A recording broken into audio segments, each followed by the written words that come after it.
So, my dad had a heart attack when he was around 40 years old, and at the time, 40 seemed like this really distant number, like really far off, almost abstract. But now it is only a few years older than I am, and that lands very differently than it used to, because since becoming a doctor, and particularly since spending years working in emergency medicine, and I mean across the full range from really big tertiary centres to major trauma hospitals to really small rural AAND departments, where overnight there's literally just two doctors covering the whole thing. I keep seeing something that brings that thought right back. Patients arriving with a heart attack who on paper look completely fine, they're not particularly overweight, they exercise a bit. Some of them have been told, sometimes only months before, that their cholesterol is normal and everything looks good. And yet, something has clearly been quietly building in the background for a very long time before that moment in the recess bay. And let me just say, we see heart attacks every single day. And I mean that literally. There is no wonder it is the most common cause of death in the world. When something is common, doctors will see it all the time.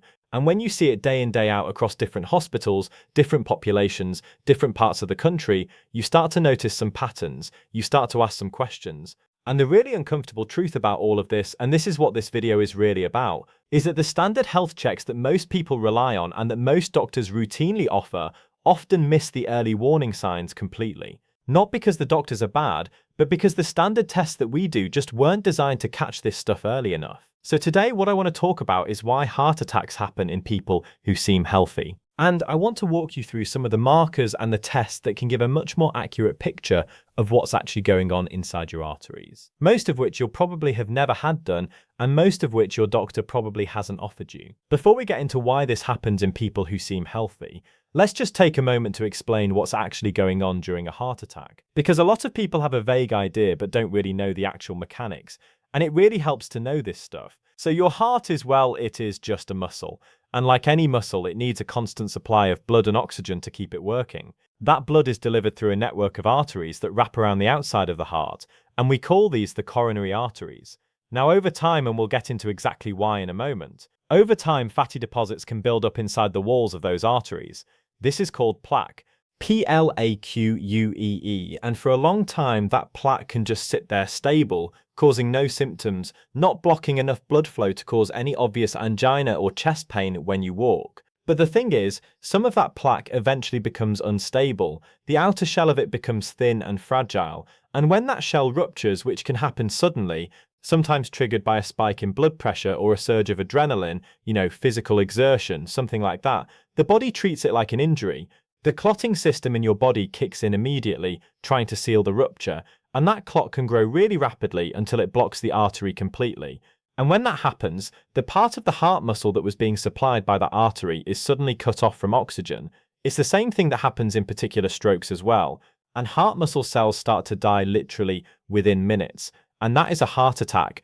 And the really important thing to understand is that the plaque that ruptures is not necessarily the biggest plaque. It's not necessarily the one that was causing the most blockage. It's often a smaller, softer, more vulnerable plaque that nobody knew was there, which is exactly why somebody can have a normal stress test, feel completely fine, and still have a heart attack days later. Now, when most people picture somebody at high risk of a heart attack, they picture a certain type of person, maybe overweight, unfit, maybe a smoker, obviously an unhealthy lifestyle. And yes, those risk factors matter enormously. But the reality that I see in clinical practice is a much more complicated one than that. There's a concept that I think more people need to know about, and that is something called TOFI. TOFI, thin on the outside, fat on the inside.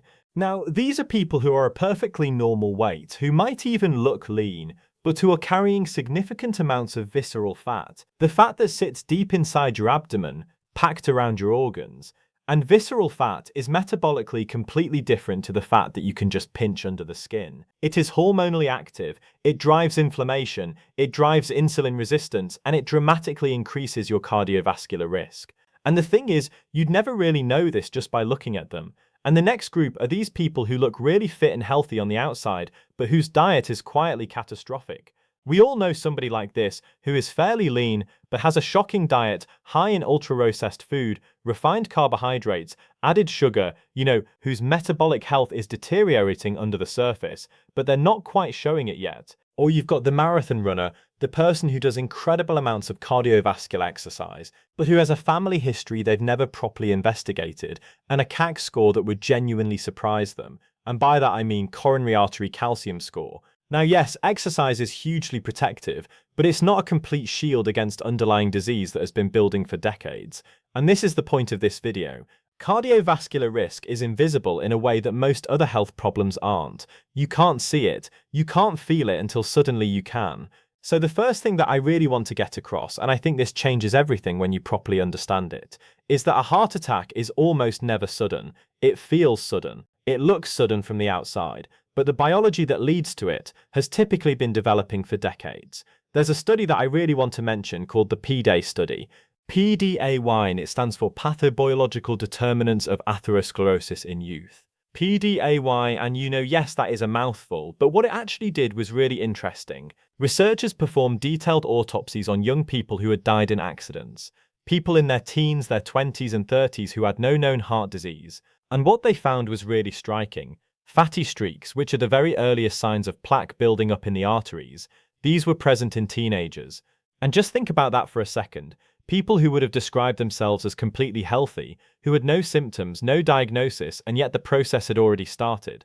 So the process that eventually leads to a heart attack in your 50s or 60s, it doesn't begin in your 50s or 60s.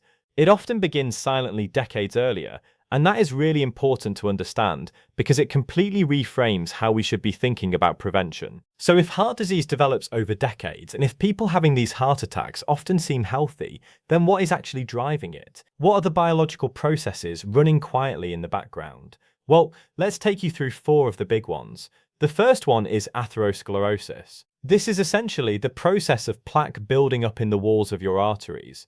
The way I usually explain this to patients is imagine your arteries is just basic pipes. Over time, if the conditions are right, then fatty deposits start to accumulate inside the walls, not on the inside of the pipe necessarily, but within the wall itself. And the artery wall actually tries to compensate. It remodels around the plaque, so the internal diameter of the artery can stay looking relatively normal for a long time. And that's one of the reasons you can have quite significant disease and have no symptoms whatsoever. And what's really important to understand is that this process is largely driven by modifiable risk factors. There was a landmark study in The Lancet in 2004 called the InterArt study. It looked at over 29,000 people across 52 countries, and it identified 9 modifiable risk factors that between them explained over 90% of heart attack risk globally. 9 factors, and I did a video on this a few days ago, and it includes things like cholesterol, smoking, diabetes, high blood pressure, abdominal obesity, and also psychosocial stress. The point being that this is not a random thing. Heart disease is largely predictable. It follows biological rules, and that means it's largely preventable, but you have to catch it early and you have to be measuring the right things. The second driver is insulin resistance, and this is probably the most underappreciated thing in cardiovascular medicine right now, so I really want to spend a bit of time on it. So insulin is the hormone that your pancreas releases to manage your blood sugar. When everything is working really well, your cells respond really nicely to insulin. Your blood sugar stays in a healthy range and life is good. But when cells start to become less sensitive to insulin, which can happen for lots of different reasons, including your diet, inactivity, poor sleep, chronic stress, the pancreas has to produce more and more insulin just to keep your blood sugar normal. At this stage where insulin is elevated, but your blood sugar still looks fine, we call this insulin resistance, and here's why this matters so much for your heart. There was a study called the Quebec Cardiovascular Study that followed men over time and have found that those with the highest fasting insulin had roughly 5 times the risk of developing heart disease compared to those with the lowest levels. 5 times even when their cholesterol was completely normal. And the really important thing about insulin resistance is the timing. Your blood sugar can look completely normal, your HbA1c can come back in the healthy range, your fasting glucose can be fine, and yet your insulin can already be elevated, your arteries already under stress, and the process can already be underway. Standard blood tests won't pick this up unless someone specifically measures insulin. The third one is chronic inflammation. Now, your immune system is incredible at protecting you from short-term threats. But when it's in a constant low-level state of activation, which can happen because of, again, poor diet, visceral fat, poor sleep, chronic stress, that persistent inflammation is damaging to your blood vessels. It's actually one of the key things that converts stable plaque into the kind of unstable plaque that's much more likely to rupture and cause a heart attack. The evidence for this is again really powerful. So the CANTOS trial enrolled over 10,000 patients who had already had a heart attack, and it tested whether lowering inflammation without changing cholesterol at all would reduce their risk of future heart attacks, and it did. There was 15% reduction, 15, in major cardiovascular events. And the patients who responded best, a 31% reduction in cardiovascular mortality, meaning death, and that is an enormous effect. And what it tells us really is that cholesterol and inflammation are separate risk pathways. You can address one and still have the other quietly driving disease in the background. And the fourth driver is genetics. And as I mentioned at the beginning, this one is personal to me. So bear with me for a second. When I first started medical school, I became properly aware of what heart attacks were, the mechanisms, the biology, the risk factors, and it made me think about my dad. So I actually took the initiative to go to my GP and say, look, my dad had a heart attack when he was quite young, and I think I should probably get some checks done. And I remember sitting there thinking that I'm being really proactive. Clearly back then, and this was maybe say 15 or 16 years ago, I thought my doctor was going to be screening for anything genetic that might be relevant. But from what I can remember, all they did was check my cholesterol, and that was it. One number and it came back fine, obviously. And that was the end of the conversation. Now, let me just be really clear. This is not a criticism of GPS. GPS are working under enormous pressure with limited time and limited resources. I used to work in general practice for a few months, and they are doing an incredible job. But what that particular experience shows is that there was so much more to cardiovascular risk than a single cholesterol number. And most people, including younger me, including a medical student, don't know that. They trust that if cholesterol is fine, then they are fine. And specifically, I want to talk about something called lipoprotein A, which is a particle that carries cholesterol in the blood, but it is genetically determined. You inherit your lipoprotein A level from your parents, and there is very little lifestyle can do to change it. Around 20% of the population has elevated lipoprotein A, and elevated lipoprotein A can roughly double or even triple your cardiovascular risk. The European Society of Cardiology recommends measuring it at least once in every adult, but in routine practice, most people have never had it tested. We don't routinely do this in the NHS. If you have a family history of early heart disease and you've never had your lipoprotein A measured, then that is a big gap worth addressing. At this point, I want to come back to something that I mentioned earlier when we were talking about the InterArt study, which is psychosocial stress, because it was one of the 9 risk factors identified in that study, and I think it's probably the one that gets dismissed the most. So people hear the word stress and think, well, everybody's stressed, that's just life. But the biology of what chronic stress does to the cardiovascular system is significant, and I don't think enough people really understand it. So when you're under chronic stress, whether that's work-related, relationship-related, to do with your finances, your body produces elevated levels of cortisol, your main stress hormone. And cortisol over time does several things that are really damaging to your heart. It raises your blood pressure, it raises your blood sugar, it promotes the accumulation of visceral fat, particularly around the abdomen, and it drives insulin resistance. So chronic stress isn't just bad for your mental health.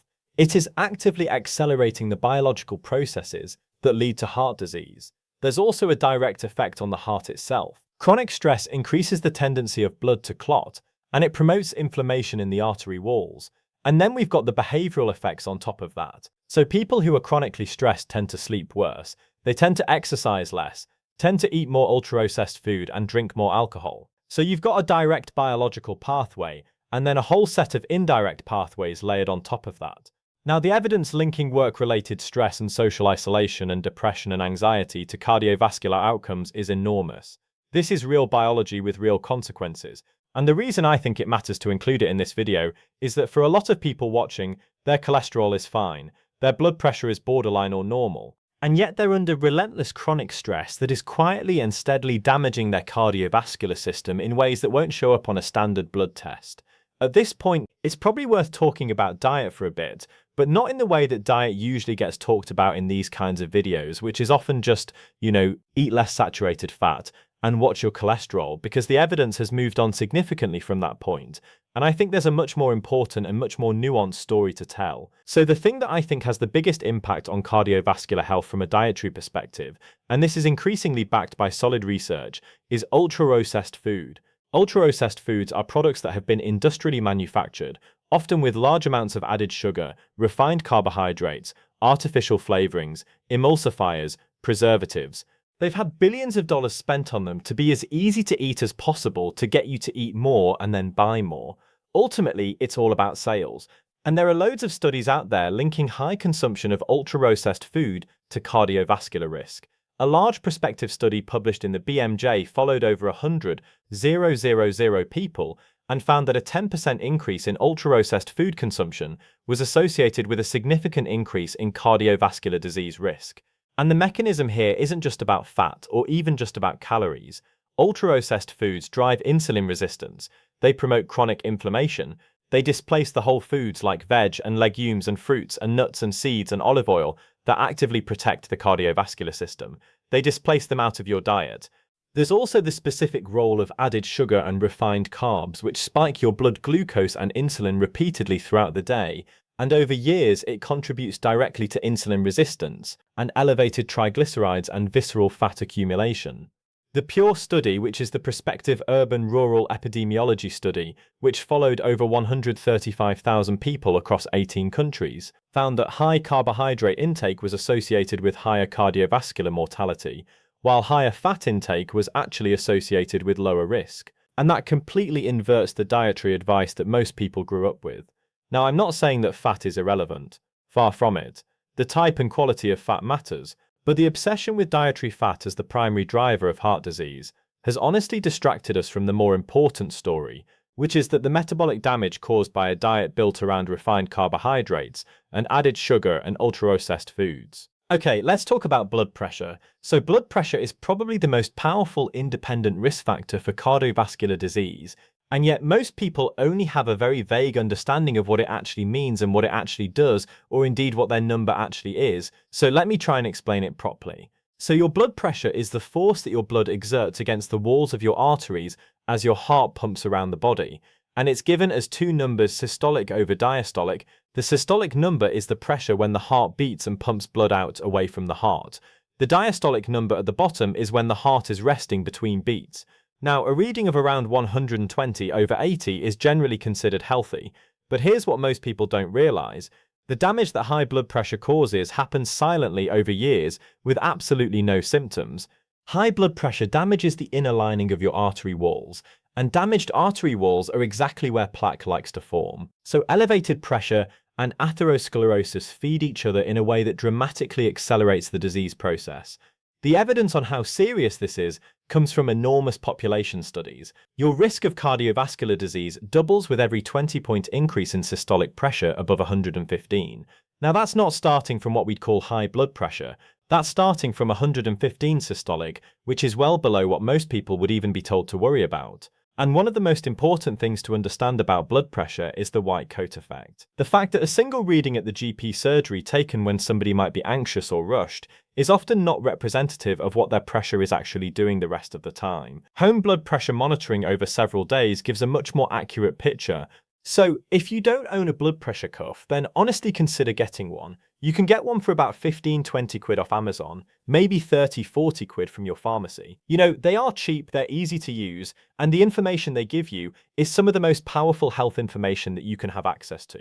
Can I just say quickly that I really hope you're learning something from this video today. This one has been a particularly interesting one for me to research and produce, and it touches on stuff that's really personal to me as well as clinical. So if you're getting value from it, then please show your support by liking the video and subscribing. Let's try to get this out to as many people as possible and prevent as many heart attacks as we can. Okay, so we've talked about the drivers of heart attacks. Now, I want to get into the more practical stuff because this is the part that I think is most useful. If you want a clearer picture of your actual cardiovascular risk beyond what a standard cholesterol panel gives you, then these are the markers worth knowing about. The first one is what we call ApoB, apolipoprotein B. And yes, it sounds very technical, but the concept is actually quite simple. When we measure standard cholesterol, we're measuring the cholesterol content inside various particles in the blood. But what actually causes the damage is the particles themselves, specifically the ones that can burrow into the artery wall. And ApoB is a protein that sits on every single one of those damaging particles, one ApoB protein per particle. So measuring ApoB gives you an actual count of how many of those harmful particles are floating around in your blood, which is something that LDL cholesterol doesn't tell you. And there's really good evidence that ApoB predicts cardiovascular risk better than LDL in many situations. Studies and meta-analysis suggest that for roughly every 10 milligrams per deciliter increase in ApoB, your cardiovascular risk goes up by around 20%. Now, it's not universally available on the NHS, but it is something that you can ask for or have done privately, and it's a much more informative measure than standard LDL. The second test is lipoprotein A. Now, as I mentioned earlier, this one is genetic. It needs measuring just once in your life. If it's high, you and your doctor need to know that because it significantly changes how aggressively other risk factors should be managed as well. Test number 3 is insulin. So fasting insulin is the test that would pick up the insulin resistance story that I was telling you about earlier. A fasting insulin level, ideally alongside a fasting glucose, lets us calculate something called HOMA or HOMA depending on where you are, which is a measure of insulin resistance. You can have a normal HbA1c, a normal fasting glucose, and yet a fasting insulin that reveals your pancreas is working much harder than it should be to keep everything looking normal. This test is not standard. You will almost certainly have to ask for it specifically and pay for it. But if you're trying to get an honest picture of your metabolic health, then it is really useful. Test number 4 is your triglyceride to HDL ratios. Now this one is really interesting because it uses numbers that are already on a standard cholesterol panel. So if you've had a cholesterol test recently, then you probably already have what you need to know to calculate this. You just divide your triglyceride level by your HDL level. A ratio below 1 is good news. Above 2 is where things start to look concerning. And studies show that this simple ratio is actually a pretty strong predictor of both insulin resistance and cardiovascular risk. Yet, most people have never been told about it. Test number 5 is high sensitivity CRP. So CRP stands for C-reactive protein, and it's a marker of inflammation in the body. High sensitivity CRP is a much more precise version of this test that can detect lower levels of chronic inflammation. Now, the numbers to know are roughly under 1 milligram per litre is really low risk. Between 1 and 3 is moderate, and above 3 is elevated cardiovascular risk. Multiple large prospective studies support its use as a cardiovascular risk marker, and this is actually one that is more routinely available. The issue is it's just not always ordered as part of a standard cardiovascular screen, and even when it is, the results often aren't explained in any real context. Okay, test number 6 is coronary artery calcium scoring CAC score, and this one is different to all of the others because it is not a blood test. It is a CT scan, specifically a low-dose CT scan of the chest that looks for calcium deposits inside the coronary arteries. And the reason calcium matters is that it accumulates inside arterial plaques. So a CAC score is essentially a direct measurement of how much plaque you already have built up in your arteries that supply your heart, if that makes sense. A score of 0 is no calcium detected. This is really reassuring. Now, there was a major study called the MESA study, the multi-thymic study of atherosclerosis, which followed thousands and thousands of people over years and found that those with a CAC score of 0 had an extremely low risk of a heart attack over the following decade. Meanwhile, higher scores were strongly predictive of future cardiovascular events. What makes this test so powerful, though, is that it's telling you about the actual state of your arteries right now, not a proxy marker, not an estimate, but direct evidence. A person can have a normal cholesterol, normal blood pressure, no obvious risk factors, and yet have a significant calcium score that shows significant disease as already developed. CAC scoring is one of the most powerful predictors of future heart attack risk that we have. Now, it's not available on the NHS for asymptomatic patients, but it is available privately if you want to pay for it, and the cost has come down considerably over recent years. And there's one more that's really worth mentioning at this point, which is remnant cholesterol. Now, this refers to the cholesterol carried in certain triglyceride-rich particles. Elevated remnant cholesterol is increasingly recognized as an independent cardiovascular risk factor, and you can calculate it from a standard lipid profile. It's just not something people are usually told about. So we've been through the drivers, we've been through the tests, and I want to finish the clinical section with something really practical for you, because I know that a lot of people watching this will be thinking, okay, well, how do I actually get any of this done? Because walking into a GP appointment and asking for 7 tests that you've seen in a YouTube video isn't necessarily going to go smoothly. I completely get that, especially because a lot of these tests are a bit funky. So here's how I think about framing this. The first thing is know your reason. If you have a family history of early heart disease like I do, then say that clearly. This is a legitimate clinical reason to request additional cardiovascular screening, and it changes the conversation. If your parent or sibling had a heart attack before the age of, say, 50 or 60, then that is relevant, and your doctor needs to know if they don't already. The second one is be specific.